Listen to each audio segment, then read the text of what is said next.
months ago, and he has not been seen, which means that he is probably dead. He has probably died. You say, Paul, well, that's a sad story to start with. Why would you start with that story? Because he is so passionate about reaching these people who did not want somebody to get close to them. And can I tell you what? It's really hard to share the gospel with people who don't want to be close to you. They fight. They fight you. They fight you because they know what you stand for. You know you're trying to love them. Have you ever done that? Have you tried to love somebody that just didn't want to be loved? You nod your head, shake your head, participate. Yeah. You've done it. Some of you are those people. Some people try to love you. You're like, get away. Well, people. Don't get close to me. I get it. I understand. But here's the deal, though. You can do the right thing the wrong way. Jesus himself was not a loner.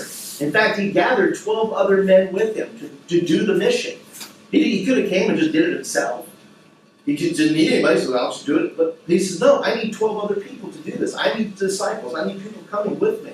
In fact, the scripture says, go to the next scripture here. In fact, not only did he do that, when he prepared people, he basically said, look, in Luke 10:1, he said, look, I'm sending out you 2 by 2 disciples.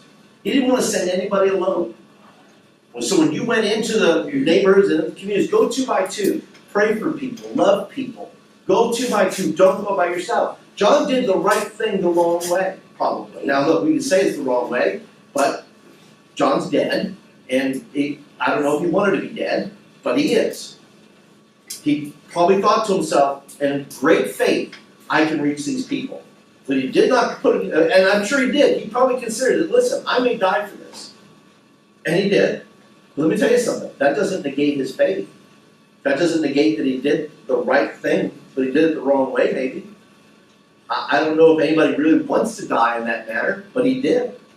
But because he wanted to love those people so much, he says, I'll take the arrows. I'll take the abuse. I'll take what's going to happen here. But these people need to be reached with the gospel. You see, you can't live for Jesus by yourself. Some of you think you can. Some of you think if just me, and I'm walking through my school, or even in the youth group, some of you feel like it's just me and Jesus. And I'm telling you, you can't live for Jesus by yourself.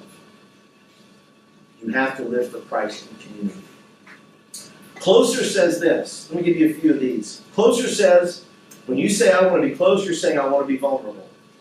I'm willing to expose myself. I'm willing to open a part of my heart to you that might get hurt. I'm going to share Jesus with somebody, one of my friends maybe, that says, look, they're not going to accept it the way I may share it with them.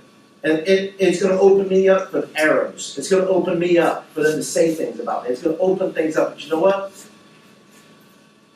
I love these people. I'll take it. I'll take the arrows. Closer says, I want to feel your pain. Closer, that's called empathy. Everybody needs empathy. Everybody needs to be able to say, listen, I've walked in your shoes. Put myself in their position. That's what empathy is. It says, I'm going to put myself in your place and say, man, I wonder how that person's feeling. Most of the things, the negative things that come out of people's mouths is because they don't stop long enough to say, I've been there. We get judgmental because we don't think for a second, oh yeah, that was me a year ago. Senior high may judge junior high and go, wow, they're so squirmy. They're so noisy. Let me tell you, that was you a few years ago. Right? You learn to love them and you say, that was me. You start to see them through different eyes. You start to see people through different eyes when you get closer.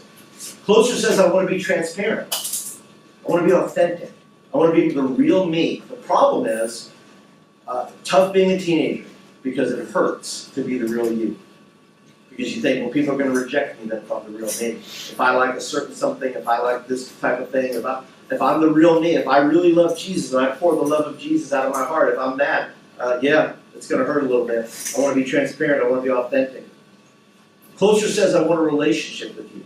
I want to not just talk on Wednesday nights, but hey, look, maybe I'll see you in school. And there's plenty of people who go to youth group, never talk at school. They're just in the same group.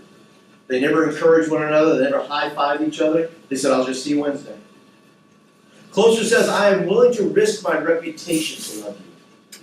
And I always love this example, and it's true no matter what, is when you start hanging out with people who really need Jesus, the worst people that will judge you will be other Christians. Because you say, I want to minister to them, I want to love them.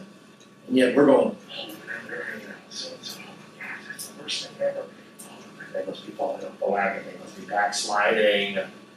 Oh, this is the worst ever. Mason is a terrible person. That's not true. I know it's not, but that's what people say some about you, Mason, because maybe you want to love people and care about people, and you're willing to get close to them. Everybody's saying, get away from them! They're going to shoot you with arrows! Stay away, man! Get away from those!